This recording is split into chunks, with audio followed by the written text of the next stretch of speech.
Alright guys, so this is going to be step one of understanding how to add additional RGB LEDs to your MyColor system in your S197 Ford Mustang.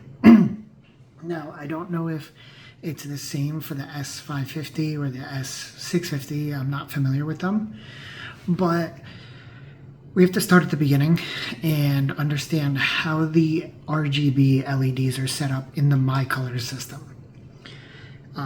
There's two types of RGB LEDs. Well, there's technically three types, but let's talk about these two primary types. There's one called common cathode and there's one called common anode. I'll simplify it for you guys that everything has to have a power source and a ground. Common cathode is where each pin has its own individual power source, but they all share the same ground. A common anode is where they all share the same power, and then you control them by means of the ground. It's very important to understand this because you can't really use one with the other, right? If you have a common power source, like the common anode, then there's no real way to use it with the common ground for the common cathode, right? Because if I'm controlling the ground to control what color, there's only one ground to control over here, so it won't work. So the way the MyColor system in the Mustang actually works is it is based on a common cathode system. Okay, the way it works is technically, actually, if you start tearing things apart, they aren't really RGB LEDs in the system. There are actually individual colors, individual colored LEDs. So within your gauge cluster, you actually have a red LED, a blue LED, and a green LED, and the system controls the voltage going into each one of those to control the intensity. It's important because most LEDs you get, especially pre-soldered or pre-wired ones, are going to be common anode. So that presents a problem for us. We need to find a way in order to be able to, well, you don't need to, if you can find a way in all of your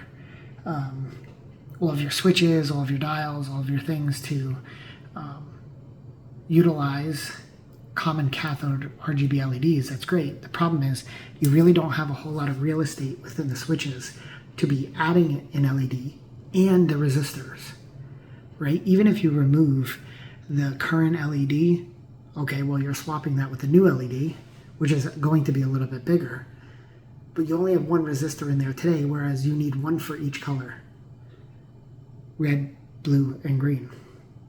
So what I have actually done is I found through a company called Osmium pre-wired RGB LEDs.